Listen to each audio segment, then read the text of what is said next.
Hi, I'm Rebecca. When I was dying in that hospital bed, barely breathing, my own family stood there and told the nurse, "She's not our daughter, let her go." They walked out. No tears, no hesitation. A week later, they came back. Not to check if I lived, but to claim what they thought I'd leave behind. But all they found was the letter, and by the time they finished reading it, their faces went white. Before we dive in, tell me, where are you listening from tonight? And have you ever been cut off by the people who were supposed to love you most? This is my story. And I promise, it doesn't end the way they hoped. I woke to a ceiling full of sterile light, white, humming, and merciless. My chest burned with each breath like I'd swallowed glass. I tried to shift, to speak, to scream maybe, but a tube ran down my throat and my body wouldn't obey. Only my eyes moved, darting around the room in a haze. My limbs felt like they were wrapped in concrete. Machines beeped softly beside me in some rhythm that didn't match my own heart. I remembered the crash, the blizzard, the black ice under the overpass, that awful second when the car slid sideways, my headlights facing nothing but snow, and then the bone-crunching silence as everything went white. And now, this. Hospital linens, plastic IV bags, that sour chemical smell in the air. Somewhere nearby, a nurse's voice drifted in and out, low, clipped, almost apologetic. "She's lucky to be alive, if you can call this living." Another voice responded, too soft to catch. Then, footsteps, heels, slow, deliberate, familiar. I strained to see past the edge of my vision. Through the blur, I recognized the outlines. My mother, my father, and just behind them, taller than I remembered, Jacob, my brother. My chest clenched. I wanted to cry, to call out, but all I could do was blink as tears leaked from the corners of my eyes. They came. Maybe they still cared. Then my mother's voice, ice cold, steady as a knife, cut through the room. "She's not ours. Let her go." My eyes fluttered. "I told you," she went on. "We did our part. She was never meant to stay." Jacob shifted beside her. I couldn't see his face, only his arms folded tight. I waited for him to speak up, to say something, anything. He didn't. And then my father's voice, deep, flat, spoke words I'll never forget. "She's not gonna make it. No point dragging this out. We've done more than enough." No one moved toward me. No one touched my hand. No one whispered, "We love you." Just silence, and the sound of 3 pairs of feet turning away. They didn't know I could hear them. They didn't know I wasn't fully gone. But I heard it all, and when the door clicked shut, something inside me fractured. Not like a scream, not even a sob, just a hollow, silent cracking. The nurse returned, checked a monitor, jotted something down. She didn't notice the hairpin in my hand. I must have been clutching it even after the crash. A cheap little pearl pin I kept in the glove compartment. My mother gave it to me when I was 12 during a road trip to Oklahoma. I remembered the moment, how I'd stared at it, thinking it was the most beautiful thing in the world. She'd looked at me then, not smiling, not exactly, and said, "It's not real, you know. Just looks pretty. Like some people." At the time, I thought she was joking. Now I understood. 2 days passed, or maybe 3. I didn't know anymore. The sun set and rose behind drawn blinds. The TV in the hallway flickered endlessly. Some Christmas movie, probably, but I couldn't hear it. No one came. Not a card, not a text, not a single sign that someone out there thought I mattered enough to check if I was still breathing. Even the nurses moved like shadows. Once, one of them paused beside me, brushed my hair back gently and said, "Still here, honey. You've got fight in you." But I didn't feel like fighting. Not until Carmine walked in. He didn't knock. He just appeared in the doorway, hair messy, eyes wide, breath fogging up the cold air from outside. "Rebecca?" His voice cracked. I couldn't answer, but my fingers twitched. Just once. He rushed to my side, took my hand, gently like I'd break if he held too tight. "It's me," he whispered. "You're not alone, okay? I'm here." He didn't ask what happened, didn't push for details. He just sat. Time slowed again. The machines still beeped. My ribs still hurt with every breath, but something shifted. Not outside. Inside. It was small. Quiet. But it was real. A throb. Not just of pain, but of something else. The beginning of survival. Carmine stayed through the night. I drifted in and out, but every time I woke he was still there, still holding my hand, still whispering words I couldn't fully catch. And somewhere in the drifting fog of pain and heartbreak, I realized something. This wasn't the end of my story. It was the start of something no one saw coming. The next morning crept in slowly, like it was unsure it belonged here. Pale winter light filtered through the slats of the blinds, painting soft lines across the foot of my hospital bed. The beeping beside me had settled into a rhythm I no longer feared. I could breathe now, shallow but on my own. My fingers tingled more today. The stiffness in my chest had dulled to a constant pressure instead of a scream. Carmine was still there, curled up in the corner chair, chin tucked into his chest, jacket draped over my feet like an afterthought. His boots were kicked off under the window. Someone had brought him coffee, cold now, sitting untouched on the tray table, and yet he stayed. For a long time I didn't move. I just watched the ceiling, let the quiet stretch, let the truth seep in. Because it hadn't been a nightmare. I remembered their voices as clearly as the IV in my arm. "She's not ours. Let her go." They said it, out loud, while I lay here broken. They looked at me, and decided I wasn't worth the trouble, not even worth pretending.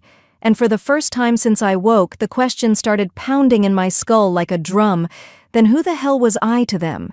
A cough broke the silence. Carmine stirred, sat up, rubbed his face. "You're awake," he said softly, voice rough. "You look better." I swallowed. My throat was raw, but I managed a whisper. "You stayed." Of course I stayed. He reached for the water pitcher, poured me half a cup, helped me sip. "I didn't want you to wake up alone," he said, "especially after what happened." The room felt heavier, not from pain, from knowing, from remembering. "They said I wasn't their daughter," I said, barely audible. Carmine didn't flinch. He didn't say no, that's not true, or you misunderstood. He just looked at me like a man who already knew. "I tried calling your parents when they left," he said. "I thought maybe they were in shock or confused or something, but the nurse told me—" He stopped, rubbed his jaw. "She told me your mother asked them to remove her as next of kin, that she didn't want to be contacted anymore." I closed my eyes. The pearl hairpin was still in my hand, warm now from how tightly I'd been holding it. "She said that?" I asked. "She did," he replied. "And they didn't leave any forwarding info. Nothing." The water in my stomach turned sour. "So they didn't even ask if I was going to live?" Carmine shook his head. "They walked out." Silence pressed against us. I turned away, watching the faint gray outside the window. Something shifted inside me then, not a burst, not a snap, just a slow, spreading cold, the kind that made you take stock of everything you thought you knew. I pressed the nurse call button with one shaky hand. She came in a minute later, a woman with kind eyes and a tired smile. Her name tag said Marcy. "Can I ask you something?" I said. "Of course." "When I was admitted, did anyone sign anything? Like emergency paperwork? Consent forms?" She hesitated just a second too long. "No, sweetheart," she said gently. "They didn't." I nodded once. "They didn't leave any insurance information either," she added, quieter now. "Didn't even ask how badly you were hurt." My chest tightened, not from the accident, but from what that meant. "They didn't ask if I would live?" Marcy hesitated again, then said quietly, "Honey, I've seen bad families, but yours? They didn't even pretend to care." She left a few minutes later after checking my vitals, and I lay there, letting the truth settle like sediment in still water. They weren't shocked, they weren't scared, they were finished with me, And somewhere deep down, I think I'd always known. Not consciously, not until now, but there'd been signs. Christmas cards that always said, "Love from the three of us." Family trips I wasn't invited to because you've got work, don't you? How Jacob always got the good china, the heirlooms, the attention. How my birthday dinners got postponed until next week, while his were full-blown catered events. I told myself for years that I was just independent, busy, different. But I wasn't. I was excluded. And not by accident. I let myself remember things I'd buried, like that moment when I was 19, being dropped off at college. My mother pulled me aside, gave me a long hug that felt forced. "Don't tell people you were adopted," she whispered. "It's better for your future if they think you're real family." I laughed back then. Thought she was joking. Thought she meant, "Don't let anyone define you." But now I knew exactly what she meant. I wasn't a Reynolds. Not really. I was an obligation. And now I was a liability. I looked over at Carmine, who'd sat quietly this whole time. "I need you to do me a favor," I said. "Go to my old apartment. In the closet there's a box. Black plastic, heavy. It's labeled docs and stuff. Bring it here." He raised an eyebrow. "You sure?" I nodded. "There's something in there I need to see." He left around noon. Said he'd be back before sunset. The nurse helped me shift to sit upright. I ate half a cup of soup. My strength was slowly returning, though it felt like lifting bricks just to reach for the remote. Time passed slowly, marked only by the changing angle of light on the wall. Carmine returned as promised, snow still clinging to his boots. He set the box down on the rolling table beside me. It was scuffed, cracked along one side, but the lid was sealed tight. "Found it exactly where you said," he said, wiping his hands on his jeans. I pulled the box closer. Old bills, loose photos, college paperwork, and at the very bottom, an envelope, yellowed, unopened, still sealed with a strip of brittle tape. "Confidential for Rebecca only," it read. My hands didn't shake, not anymore. I held the envelope for a long time, read the words over and over. Then I looked at Carmine. If I was never their daughter, then it's time I find out who I really was. I didn't open it, not yet, but I didn't let go of it either.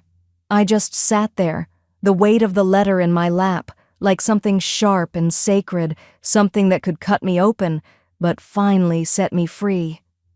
I held the envelope like a piece of broken glass, sharp, fragile, and full of truth I couldn't take back once it was open. The sky outside had already turned that shade of January blue-gray, fading fast into night. A soft hum came from the radiator behind me as I sat at my kitchen table. A wool blanket was still wrapped around my shoulders, more out of habit than warmth. I'd made a cup of tea, but I hadn't touched it. The envelope lay open now, its seal torn, the paper inside unfolded. I stared down at the crisp typed letter, thick stock, formal, sterile. A name at the top, Howard B. Lunsley, attorney at law. The letter was dated August 17th, 2005. I was 26 now. That meant the letter had been written when I was just a kid. 8 years old. 8. That was the year I moved in with them, the Reynolds. I read the first lines again, slower this time. This letter is to accompany the official record of adoption regarding Eleanor Margaret Van Beck, legally renamed Rebecca L. Reynolds, adopted by George and Lillian Reynolds on August 3, 2005, in accordance with Missouri state law. There it was, my name before they changed it, Eleanor Margaret Van Beck. My breath hitched at the sound of it in my head, familiar and foreign all at once, like hearing a lullaby you'd forgotten you knew the tune to. The next part made my hands go still. Per directive of Margaret J. Van Beck, biological maternal grandmother, this adoption was completed under condition of continued contact and access to familial records, with the understanding that Eleanor would be made aware of her biological history upon reaching the age of 18. I blinked. Read it again. Continued contact, made aware. I looked up from the page. Carmine had been leaning against the wall behind me, arms crossed. He hadn't said a word since I opened the envelope, just gave me space. They were supposed to tell me, I said, my voice barely more than air. They signed something saying they would. He stepped closer, quiet. Keep reading? I turned the page over. There was a second sheet, yellowed around the edges, the folds deeper from time. On it, attached with a rusting paperclip, were scanned images of returned letters. Each one had that unmistakable red ink stamped across the front. Undeliverable. No forwarding address. Recipient moved. There were 5, all sent between 2010 and 2013, all addressed to Eleanor Van Beck, care of George and Lillian Reynolds, all sent from Emsa Van Beck, St. Louis, M.O. I traced the return address with my fingertip like it might still be warm. She wrote me, I whispered. She wrote me for years. Carmine sat down in the chair across from me. They never gave them to you. I shook my head slowly. I never saw these, not once. He leaned forward. Becca, they didn't just lie, they made sure no one else could tell you the truth. I dropped my eyes to the table, letting that settle. It felt like someone had tipped over the whole story of my life, and I was just now watching the pieces float down. All the gaps, the missing photos, the weird stories, they all started to make sense. I remembered being 17 and asking why we didn't have any pictures of me as a baby. My mom had said, "We lost them in a move. Everything before you came here got water damaged." I'd believed her, and at 22, when I mentioned wanting to take a weekend trip to St. Louis, she looked panicked. My dad had stepped in quick, saying, "That city's a mess, crime rate's terrible, why waste your time there?" Back then, I just thought they were being overprotective. Now I knew. They were protecting something, all right. But it wasn't me, it was their secret. I stood up slowly, careful with my still healing ribs, and walked toward my bookshelf where I kept my laptop. My movements were stiff, but my focus was razor sharp now. I opened the browser, typed her name in, Margaret J. Van Beck, St. Louis, Missouri. It didn't take long. The obituary popped up in the second link. Passed away on March 8, 2018, retired schoolteacher, widow of Samuel Van Beck, survived by one granddaughter, Eleanor Van Beck. My fingers froze on the trackpad. That name, my name. They hadn't just blocked her letters, they kept her death from me too. She died thinking I didn't care, I said out loud. Carmine didn't answer right away. He looked like he was holding back 100 things at once. Anger, maybe. Pity. But mostly just a heavy kind of sadness. Maybe she knew, he said softly. Maybe she kept hoping you'd find your way back. I swallowed hard. The ache behind my eyes was sharp, but I refused to let it spill over. Not yet. I scrolled down.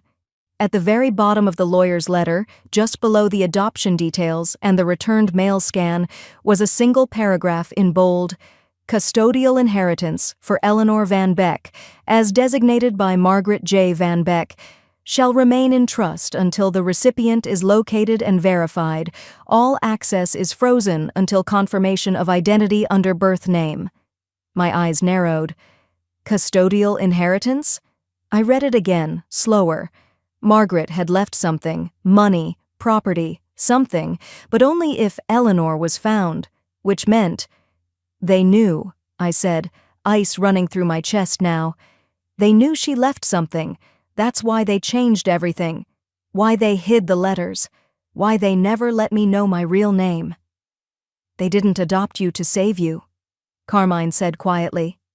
They adopted you to erase her. I closed the file folder. My hands were no longer trembling. I was still hurt, yes. But under that, a sharp clarity and anger. The kind that didn't scream, it simmered, focused, waited. I grabbed my phone, scrolled through contacts until I found an old number from a friend I used to work with, someone who'd once mentioned his cousin handled estate law. I hit dial, 3 rings. Hello? Hi, my name is Rebecca Reynolds, but legally I was born Eleanor Van Beck. I need to reopen a trust case connected to that name. A pause. Then, let me connect you to someone who can help. As the call transferred, I looked down at the table. That envelope had taken something from me, but it also gave me something back. Not just a name, a path, a fight. I didn't know where it would lead, but for the first time since the crash, I felt something almost close to power. Because I didn't just lose a family in that accident, I might have found the one that was taken from me. I didn't just lose a family in that crash, I might have found the one that was taken from me. But that clarity, that power, it came with a cost. 1 week out of the hospital, I was still moving like my bones remembered the trauma. I wasn't sleeping much. Nights were the worst, quiet enough for the questions to crawl in. So I kept busy, emails, calls, documents, and now I was sitting across from the woman Carmine had quietly arranged for me to meet, Ms. Carla Dwyer, probate attorney, mid-50s. Her office smelled faintly of lemon oil and old wood, the kind of place where every surface had history. Every shelf held a thick file with someone's broken family name on the spine. She didn't smile when I walked in, just nodded and gestured for me to sit. "Rebecca," she began, glancing at the papers in front of her. Or should I say, Eleanor? I met her eyes, calm. "Let's go with the name on file." She nodded again. "All right, Eleanor, let's start by confirming what we already have." I gave her my social security number, my birth date. I even handed her a notarized copy of the adoption paperwork Carmine had helped me dig out. She studied the documents carefully, then leaned back in her chair. Her voice didn't change, but her words did. "Legally, you are Eleanor Van Beck, and your grandmother, Margaret, did, in fact, leave behind an inheritance." I didn't move, not a blink. Carla reached for a folder at her left, flipped it open. Margaret's estate was substantial. After her husband passed, she liquidated several properties, including farmland just outside St. Louis. Investments were made through a trust, managed discreetly through a third-party financial firm. She paused. The Van Beck estate is currently valued at approximately $4.3 million. I inhaled, but through my nose. Quiet. I kept my shoulders still. Carmine, sitting a few feet behind me, let out the smallest breath, like he hadn't realized he'd been holding it. "And I was supposed to inherit it when she passed?" I asked. "Yes. Upon your 18th birthday, contact was to be initiated through a mediator, but that depended on the Reynolds family submitting your confirmation paperwork. Instead..." Carla slid a second sheet toward me. I leaned in. "Disappearance report filed, March 2018. Subject, Eleanor Van Beck, formerly Rebecca Reynolds. Claim, moved without forwarding address, unable to contact." I looked up. "They told the court I disappeared."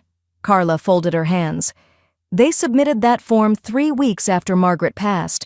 The financial trustee, having no confirmed identity to match, locked the funds in limbo, pending rightful claim."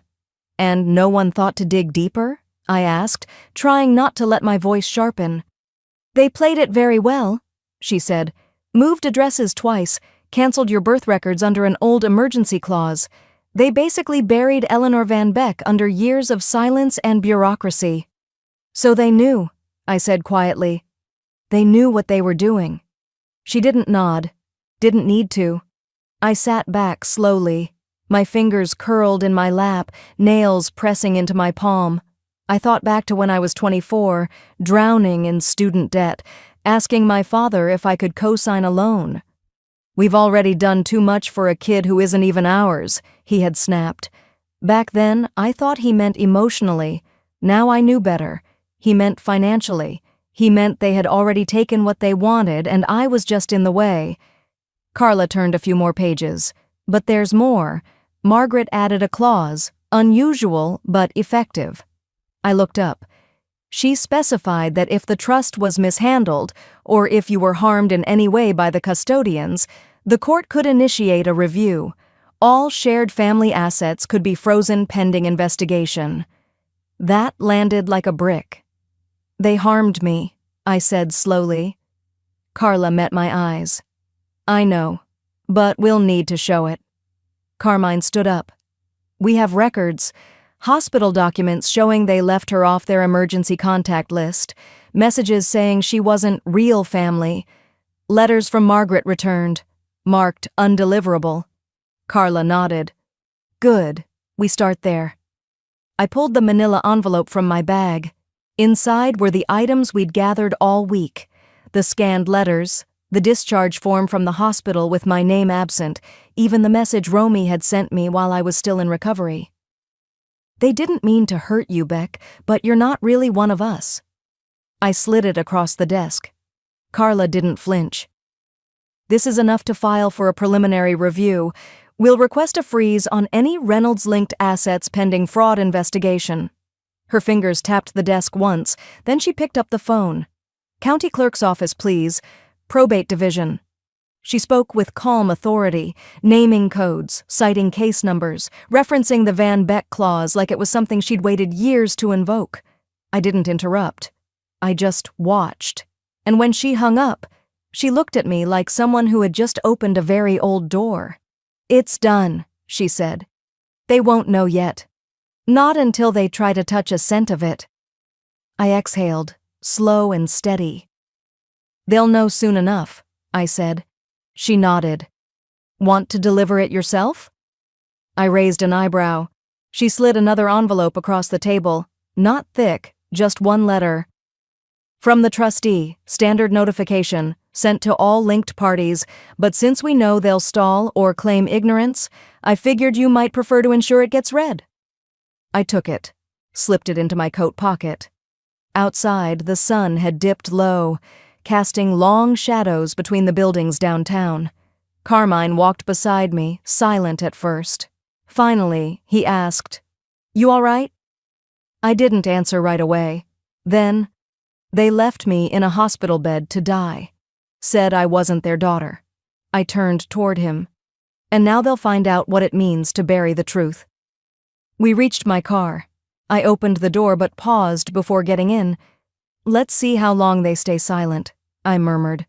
"Once they realize what they just lost." That night I didn't sleep. I just waited for the silence to break. At 6:07 a.m. it did. My phone buzzed once, then again. By the time I made coffee and sat at my kitchen table, it was vibrating nonstop. 32 messages, 17 missed calls. My inbox lit up like a dashboard in a crashing plane. From Mom, from Kyle, even from my cousin Paige, who hadn't spoken to me in 8 years. I opened nothing at first, just watched. Let it sit there. They'd gotten the letter, the one Carla drafted and I hand-delivered to the Reynolds front mailbox. Certified copy to the trust. Registered email to the family group thread, still under my old name, Becca R. Pham. That name didn't fit anymore. But they still knew exactly who sent it. I finally tapped one message open. It was from my mother. "Rebecca, this is going too far. You don't understand the damage you're causing. We did what we thought was best."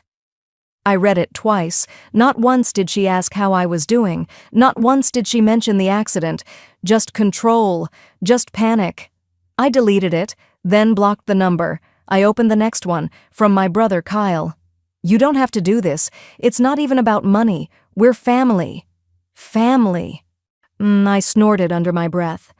Family doesn't stand over your hospital bed and tell a nurse, "She's not our daughter. Let her go." Family doesn't ghost you for years, until their bank account freezes and the trust company says, "Funds suspended pending investigation." They never missed me. They missed the money. Behind me, Carmine stood in the doorway, holding a legal pad and 2 mugs of coffee. "You ready?" I nodded, pulling my laptop closer. "Let's get it all down." We sat at the dining table side by side, no music, no noise, just click, drag, highlight, every text, every voicemail, the birthday invitation they forgot to send, the hospital records listing me as friend instead of daughter, screenshots of Facebook comments where my mother posted "only child things, proud mama" under a photo of Kyle. "You'd think erasing someone would take effort," I muttered. But they did it like it was nothing. Carmine glanced over. "That's why it's important you save everything. This isn't about rage, it's about receipts." I scrolled back through an old email thread from last December. Subject line, holiday plans. My message, "Hey, should I bring anything for dinner this year?" Their reply, We're keeping it just immediate family this year. Maybe next time." That same night, Kyle posted a video on Instagram. Their dining room, packed. Champagne, gifts stacked 4 feet high. My mother laughing beside a new Lexus wrapped in a giant red bow. The caption? "He earned it." All I'd gotten that year was a pair of fuzzy socks and a "You've always been independent, honey," before being ushered out by 8 p.m. And I had felt guilty for being hurt. I highlighted the exchange and moved it into the inheritance fraud emotional evidence folder. Then I opened another window. Public post, just a few words.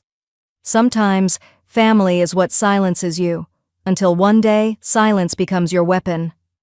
I hit send. It didn't go viral, but it didn't need to. A few dozen shares, comments from people I hadn't spoken to since college. Then, a direct message from someone unexpected. "Hi, I'm Laura Singh. I covered your accident last month for the Gazette. Would love to talk. Off the record, if needed." Something told me there was more to the story. Carmine raised an eyebrow when I read it out loud. I looked over at him. "Think I should talk to her?" He hesitated. "That depends. Are you ready to open that door?" I nodded. "It's already open. They're the ones scrambling to close it." He looked out the window. The street below was quiet, the sun just starting to rise above the rooflines. "They might come to your door." "Let them," I said, standing to pour more coffee. "I'm not scared of ghosts anymore." By noon, we had everything cataloged. Emails, texts, screenshots of wire transfers from the trust account that didn't match legal allowances. Carmine had even traced a portion of the fund that was used to remodel their kitchen 7 months after Margaret passed. They'd used money that wasn't theirs to turn my grandmother's legacy into granite countertops.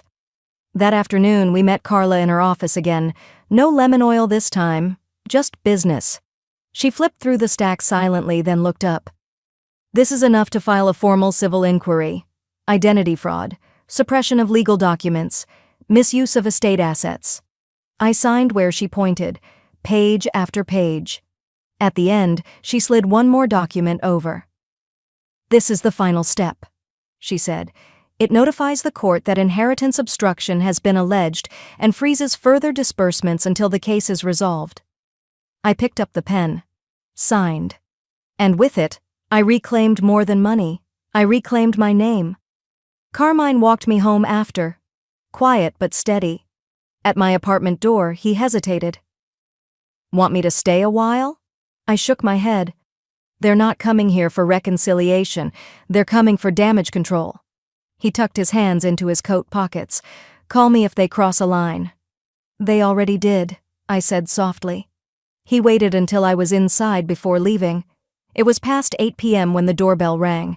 No knock, just the long, deliberate chime. I walked slowly to the door, not in fear but focus, looked through the peephole. Kyle. No smile, no apology. He looked tense, like someone halfway between anger and desperation. I didn't open the door. I just stood there, made sure my voice was calm, and said through the wood, "Did you come for me? Or for the money?" He stayed quiet for 5 full seconds, then said something that made my blood turn to ice. He stayed quiet for 5 full seconds, then said something that made my blood turn to ice. "You were never supposed to find out." At first, I didn't move. My hand was still on the doorknob. His voice sounded softer than I expected. Not kind, just cautious, like someone walking through a minefield barefoot. I didn't speak. I let the silence do the work. Then came the next line, quieter. "We lied, because Mom was afraid you'd leave for good. She said if you ever knew the truth, you'd disappear, and she couldn't take that." I leaned my forehead against the door, eyes closed. My lungs moved, but I didn't feel them. My brother, who hadn't visited me once in the hospital, was now delivering half-truths like peace offerings. Another beat passed. Then he added, "You weren't supposed to get hurt. When Grandma started changing the trust, Mom panicked. She said Margaret was trying to rewrite the past.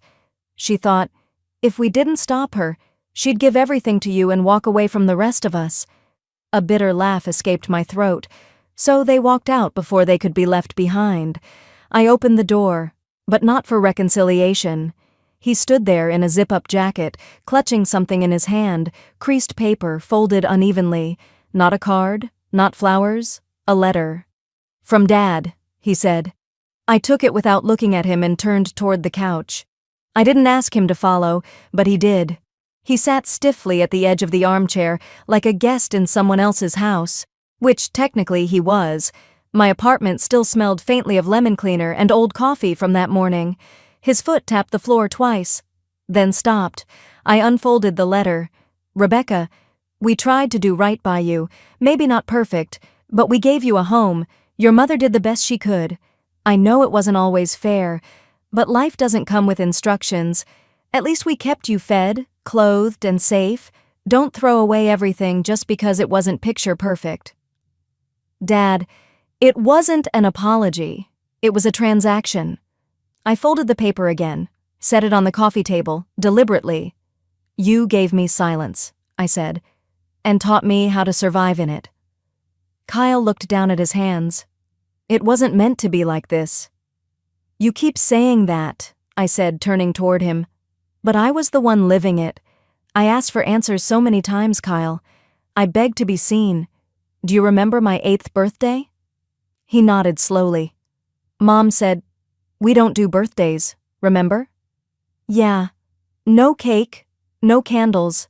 I remember asking her why, and she said, "Because you're special in a different way." He shifted in his seat. I continued. "2 weeks later, you had a party in the backyard. 20 kids, a magician. Remember the cupcakes? She even had your name iced in red." He was quiet. "I believed her," I said, voice low. "I believed that I was different in a special way.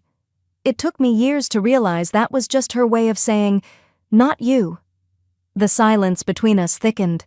Then he reached into his jacket pocket and pulled out his phone. "I didn't come here to fight. I just wanted to try before things get worse." My phone buzzed on the coffee table. It was Carmine.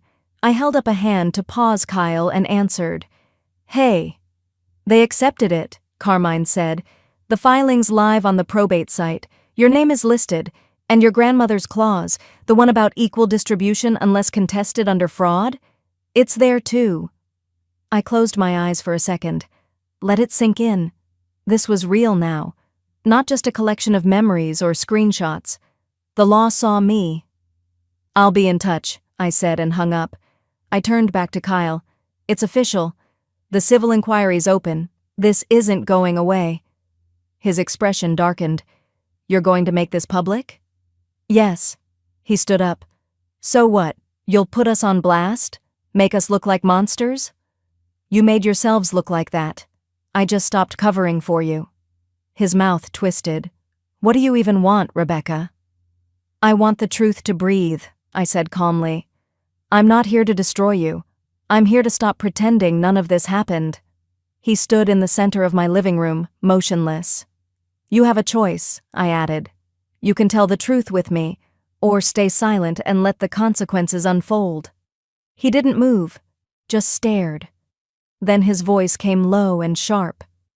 "You really think the world's gonna care about you now?" That stung more than I wanted it to. But I stood up too, walked to the door and opened it. "I don't need the world," I said. "I just need the truth to be louder than the lie." He left without another word. After the door shut behind him, I stood there for a few seconds, hand still on the knob. Then I turned and looked at the envelope on the coffee table one last time. The past had written me out, but I wasn't staying gone. That night I gave the interview and named them one by one. I didn't raise my voice. I didn't need to. The lights in the studio were soft, not harsh like I'd expected, warm, almost forgiving. Dana Coles, the local anchor known for giving survivors their space, sat across from me with a kind, steady gaze. The makeup artist had offered to do more, but I'd said no. Just a little powder. I wanted people to see me. Tired eyes, faint scar by my ear, all of it. No retouching. Dana adjusted her mic and looked at me. "Are you ready?" I nodded. "Yeah." Ma and the camera rolled. For a split second I heard nothing but the hum of the lights. Then her voice came gently. "Rebecca, why did you decide to speak now?" I inhaled slowly. "Because I've spent too many years staying quiet. And silence? Silence doesn't protect you, it just hides the damage." She let that sit. Then asked, "You've brought some documents. Would you like to start there?" I pulled the folder from my lap and laid it open. Inside, photocopies of my hospital report, Grandma Margaret's amended will, and, what shook even me, a voice memo from the ICU nurse. Dana glanced toward the control room. They gave the thumbs up. I reached for the transcript and read it aloud. "Patient in critical condition. Family identified as mother, father, and son. At 11:04 p.m., mother stated, 'She's not our daughter. Let her go.' Family exited without signing DNR paperwork." I didn't cry when I read those words. Not this time. I just felt clean, like breathing out after holding it in too long. Dana looked stunned. "You were unconscious at the time. You never heard them say that?" "No, but the nurse did, and she filed the report." As the interview continued, footage rolled beside my voice. My name listed on the trust, inheritance clauses with my initials, the court filing now available online.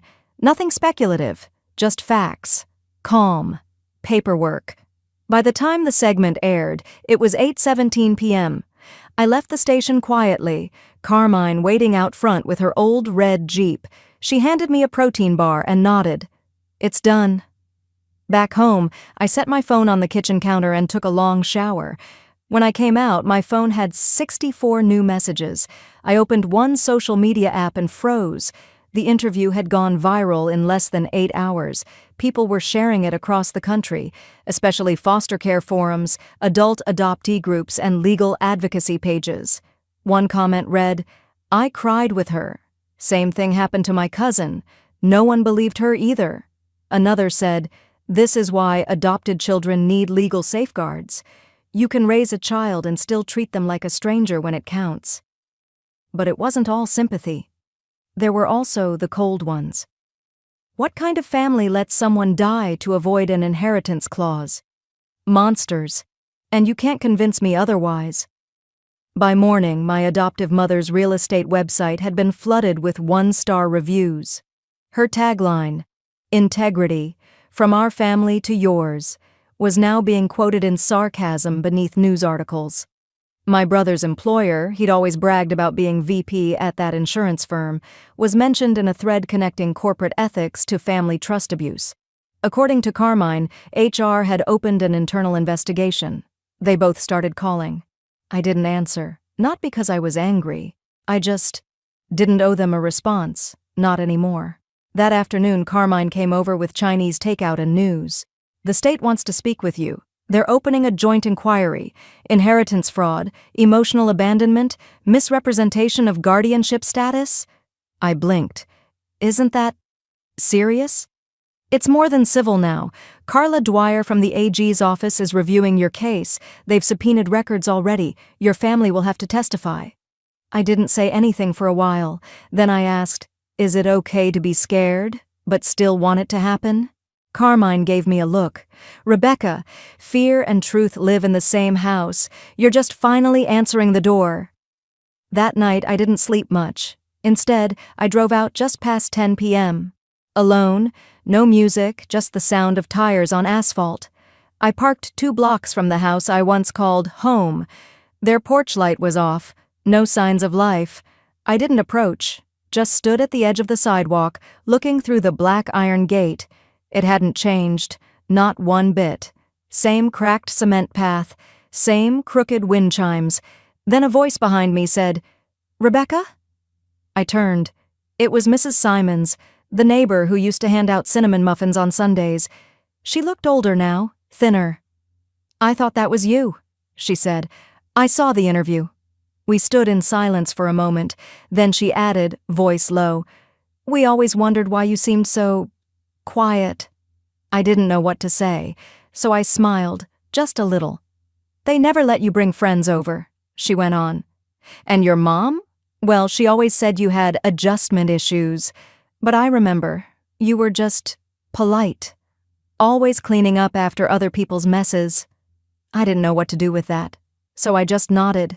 She patted my arm. I'm glad you spoke up. It matters.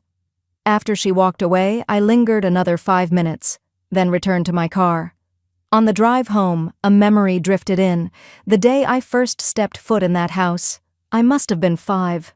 Clutching the hand of a social worker named Terry, carrying a plastic bag with 2 t-shirts and 1 stuffed bunny. I remember thinking the house looked like a palace. I thought I'd found forever.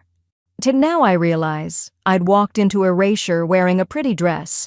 That night, I posted just one thing online, a black and white photo of my grandmother holding me as a baby. She was wearing her nurse's scrubs, and I had my cheek against her collarbone. I typed one line beneath it. She never stopped looking for me. Now the world knows why. I didn't sleep the night before the hearing. It wasn't nerves, it was something else, like my body knew the truth was about to land, and it didn't want to miss a moment. Around 3:40 a.m., I finally stopped tossing and just sat at the kitchen table, sipping lukewarm peppermint tea. I watched the dawn break through the small crack between the blinds. By 7:15, I was dressed and standing by the front door. Carmine pulled up in his red Jeep, same one he's driven since college. He honked once, short, not rushed. I stepped out, my documents tucked neatly in a black folder. As I climbed in, he glanced over and said, "This is just paperwork, but it matters." I nodded. I know. The drive to the courthouse was quiet. No music, no talking. Just that heavy, electric silence between 2 people who both know a storm's about to hit, but this time, we're the ones who brought it. We pulled into the lot 15 minutes early. A small crowd was already gathered outside the courthouse steps. Reporters, cameramen, and, of course, strangers holding signs that said things like, "Justice for Rebecca" and "Silence is complicity." I wasn't expecting that. Inside, the air was too cold, typical for buildings like this. We passed through security, took the elevator up, and were shown to the deposition room by a young assistant in a gray suit.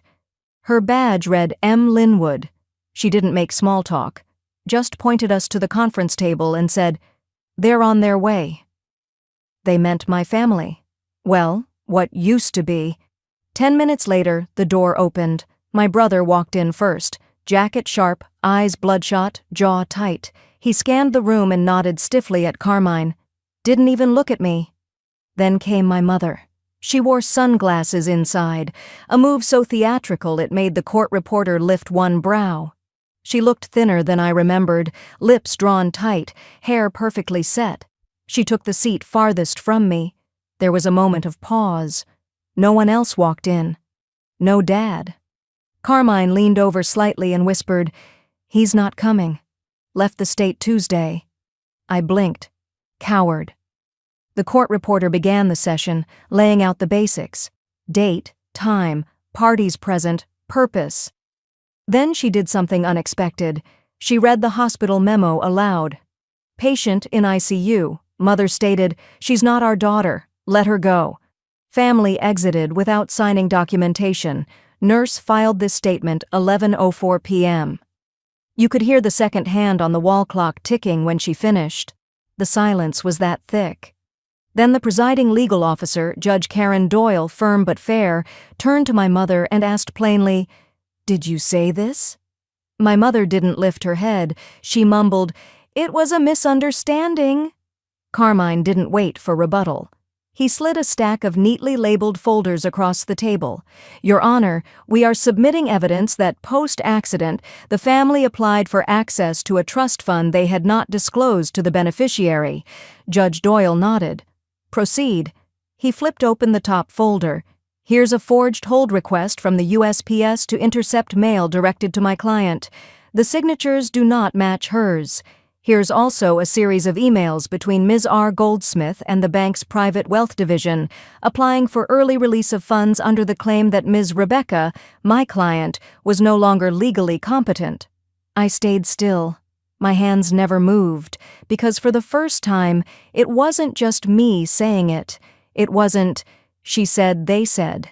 It was there, in ink, in bank seals, in timestamps.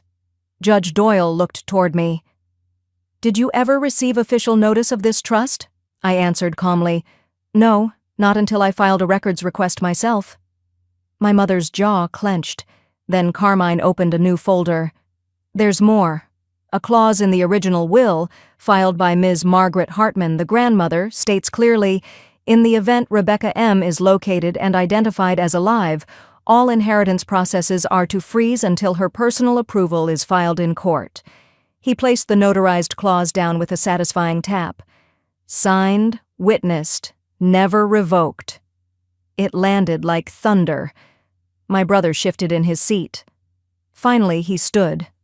"Rebecca," his voice cracked, "we didn't know how to handle everything. You were gone. Mom was breaking down. I raised my hand. "Stop."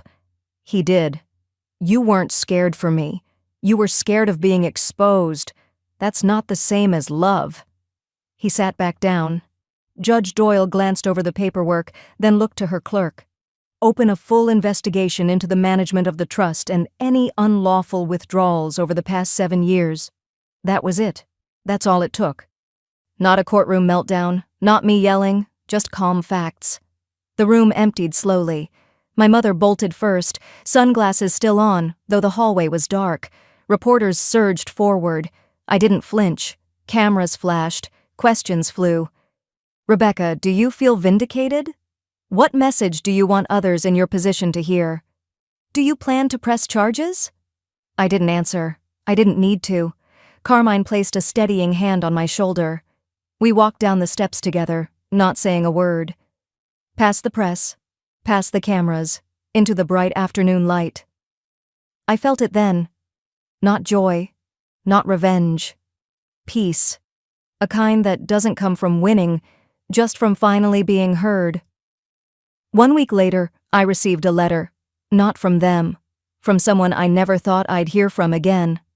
It arrived in a plain white envelope, tucked between a utility bill and a charity flyer. No return address on the front. Just my name in neat, slightly shaky cursive, Rebecca M. Hartman. I sat with it for a moment at the kitchen counter, fingers running over the edges. The postmark read, Missouri. That alone made my chest tighten. My grandmother had been born there. I hadn't thought about that in years. The kettle behind me clicked off. I poured my tea, sat down, and opened the envelope with slow, deliberate care, like I already knew what it held could change something deeper than just a morning. Inside was a single page. "Dear Rebecca, I saw the news coverage. I saw you, standing there in that courtroom, and I knew, there she is. We never stopped looking. Not really. When your grandmother passed, it felt like the thread had snapped, but I kept the picture, just in case. If this reaches you, I would love to talk. No pressure, no press, just truth. With love, your Aunt Meredith, Maggie's sister." Folded inside the letter was an old photo, slightly faded, edges curling. A baby, maybe 6 months old, curled in a blanket, sleeping in the arms of an older woman I knew in an instant. Grandma Maggie, not the one who raised me, the one who chose me, who tried, and who left behind this thread. I stared at that photo for a long while, not crying, not even shaking, just breathing. Really breathing, for what felt like the first time in years. I pulled out a pen and a piece of plain stationery. "Dear Aunt Meredith, thank you. Yes, I'd like to know more. And yes, I remember her, even now. Sincerely, Rebecca." 2 days later, we met at a small cafe just off an old country road outside of Lexington. I chose the place. Quiet, tucked behind a bookstore. No cameras, no curiosity seekers, just 2 women and a pot of black coffee between them.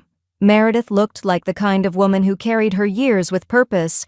Her hair was mostly silver, tied back, eyes sharp but not cold. She stood as I walked in, gave me a hug that was neither too tight nor too stiff, just right. "Rebecca," she said gently, "you look just like her." We sat. The cafe was nearly empty, just a college kid studying in the corner and a young couple whispering over pastries. "I'm sorry it took so long," she said after a moment. "Your mother, Celia, she died during childbirth. It wasn't supposed to go that way. She was only 22. I nodded, my throat thick. I was 25. Maggie insisted on raising you herself, but there were complications, legal ones. Your father didn't want anything to do with us, said we were unstable, unfit, so the state got involved. I listened, hands wrapped around my mug for warmth more than comfort. They placed you with the Goldsmiths. It was supposed to be temporary, just foster care until Maggie got everything sorted. But then, suddenly, you were gone, moved, sealed records. We tried everything. She reached into her bag and pulled out a folder. Photos. Letters we wrote but never got to send. Hospital papers. Your mother's bracelet. Inside was a simple cotton bracelet, pink thread faded but still legible. Baby girl Hartman. I blinked hard. So all this time I wasn't— You weren't unwanted, Meredith said firmly, leaning in. You were protected. And then you were lost to us. Not by choice. Never by choice. I nodded slowly. That's what they never told me. They always made it seem like I was just handed off. Her eyes softened. Because that's easier for people like them. They rewrite the story. We've always known that. The conversation stretched on. 2 hours, maybe more. I learned about my mother's laugh, her favorite song, how she used to sneak bread crusts to stray dogs, tiny mundane details that somehow filled entire hollows in my chest. Meredith didn't ask for anything, not forgiveness, not attention, just to sit, to remember, to share. Before we parted, she touched my arm. You don't have to reach back. I just wanted you to know. We never stopped loving you. I answered softly, I'd like to keep in touch. And I meant it. 2 weeks later, I stood before the judge once more. And this time there was no argument, no protests. The deposition had done its work, and my adoptive family, if I could even call them that, had no grounds to challenge the estate anymore. Their lawyer didn't even show. It was quick, efficient. Judge Doyle scanned the paperwork, then said, Final motion approved. All assets, including the restored trust, shall transfer to Ms. Rebecca Hartman under full guardianship of herself. Name reinstatement granted. I signed the last document with steady hands. It wasn't about the money. It never was. It was about being seen. Later that month, I started volunteering at the local library. Twice a week, Tuesday and Friday afternoons. I didn't tell anyone. Not the press, not even Meredith. I just walked in, asked if they needed a reader, and started showing up. There's something peaceful about sitting in a circle of children, picture books in hand, voices echoing in laughter and curiosity. One little girl, tiny, red curls wild around her face, tilted her head one day and asked, Do you have a family? I smiled. I do. It just took me a while to find them. And she nodded like that made perfect sense. On a warm Saturday morning the following year, I drove out to Missouri. It took hours, but I didn't mind. Winding roads, soft radio music, the kind of sky that looks like it might rain, but holds back. I parked by a small cemetery surrounded by wildflowers and quiet trees. The headstone was modest but well cared for. Margaret L. Hartman, beloved mother, sister, fighter. I knelt and placed a single lily at the base. I got your letter too, Grandma, I whispered. I lived. I didn't stay long. I didn't need to. As I stood and turned, the wind picked up, just enough to rustle the leaves, lift the corners of my jacket. I took one last glance, then walked back to the car. No longer haunted. No longer waiting. Just whole.